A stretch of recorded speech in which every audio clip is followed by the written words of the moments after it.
and welcome to another walk on the beach. Every morning, folks, every morning. It's beautiful out here. It always is. I don't know, what do you guys want to talk about? See if I can be inspired by something this morning. So I think I want to talk about motives today.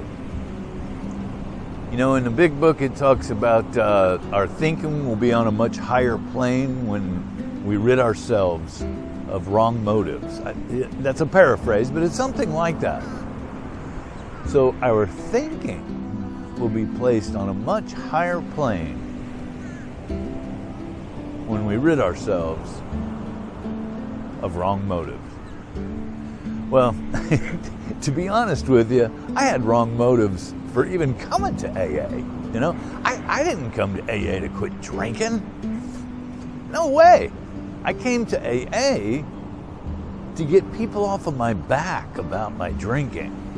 And so coming into the program with the wrong motive, my thinking was not on a higher plane, that's for sure. What that meant was that because I was there with wrong motives, it wasn't going to work out. It wasn't going to happen. I wasn't going to get sober at that point. It wasn't until I got clear, correct motives that things began to happen. When I was just doing it to save my ass, that's when things started to happen. When I set aside all this, hey, let's try to get sober but look good doing it. That's not going to happen. It's just not going to happen. So I had bad motives coming into the program. And of course what that meant was that I was going to have to change my attitude if I expected to get sober. So coming into the program with wrong motives, I couldn't expect to succeed. So I needed to rid myself of wrong motives. Well, the thing about that is that I only have so much control. That's something I still work on today, is motives.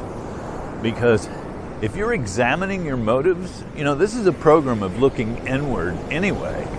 And that's one area we can always improve on, I think, is our motives. You know, and I question my motives all the time. Yeah, so, you know, my motives sometimes aren't the purest thing out there, but I question my motives on a regular basis because, you know, here I am with a YouTube channel about recovery, and you know, what kind of motives do I have? Am I wanting to help someone, or am I trying to become something on YouTube? I do question that, believe me. And I want to keep myself in check because I do have an ego that loves to expand. I have to keep a close eye on that. The things that we do to stay sober aren't always the easiest or the most fun. You know, I don't like looking inward sometimes. Sometimes it's ugly. You know what I mean? So when I rid myself of wrong motives, or do the best that I can anyway, I do a lot of things for other people because it's part of my program. You know, I have to keep an eye on the motives, even there. Because sometimes I'm doing something maybe to look good. Is that possible? To get a pat on the back? To have someone say, wow, Earl is a great guy, isn't he? You know, I mean, are those the kind of motives I'm looking for? Or am I just helping someone because I care?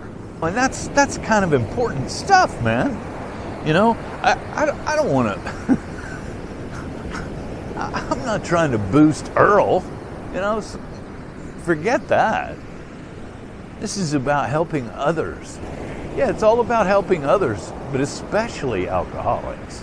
So my motive behind this channel is to help other people. There's a lot of different ways of looking at our motives. And, you know, I can only touch on certain examples that I have in my own life, but I'm sure that, you know, we all deal with motives sometimes that aren't pure. For example, letting someone in front of you because they're pretty. Did I let that pretty girl get in front of me in line because I'm such a nice guy? Or because I was attracted to her and I wanted her to notice me? That's not that bad though. I mean, I'm a single guy.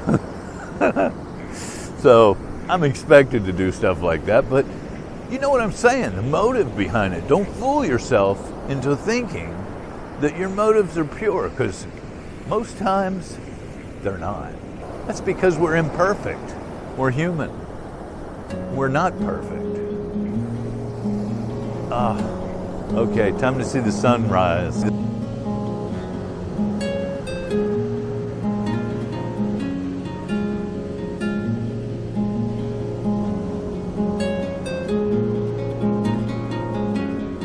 So I have no idea if it's possible to have your motives always pure, right motives versus wrong motives. I don't know if it's possible, but I do know that if I keep looking at those and deciding whether they're pure or not, and it's not always to change my behavior, but to change my way of thinking. This thing about motives, it gets pretty complicated. And everybody has their own way of looking inward. And that's what this program teaches us. That's what examining my motives is all about, is looking inward. I look inward to make the changes rather than outward, because I can't change any of that stuff. I can only change me, and I need help with that. Today, my motive for being in AA is to live a sober and serene life. And that's what it's given me, a sober and serene life. This program has saved my life. I come to AA to make the changes that are necessary for me to live that serene life. Sobriety makes me happy. Helping others makes me happy. So, I don't know.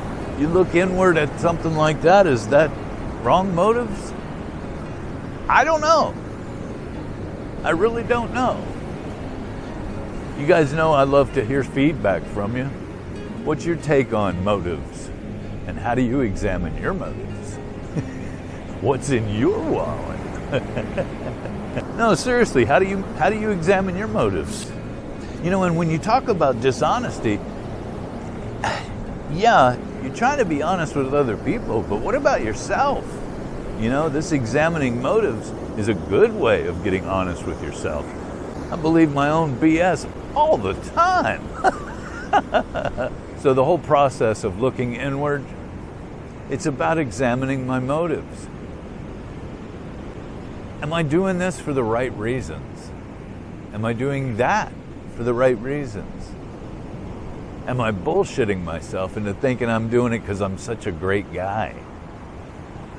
Or am I doing it because I want other people to think I'm a great guy?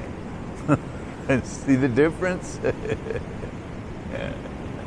Anyway, look inward, folks. The solution is not out there. It's in here. You have a wonderful day, and I'll see you next time. Bye-bye.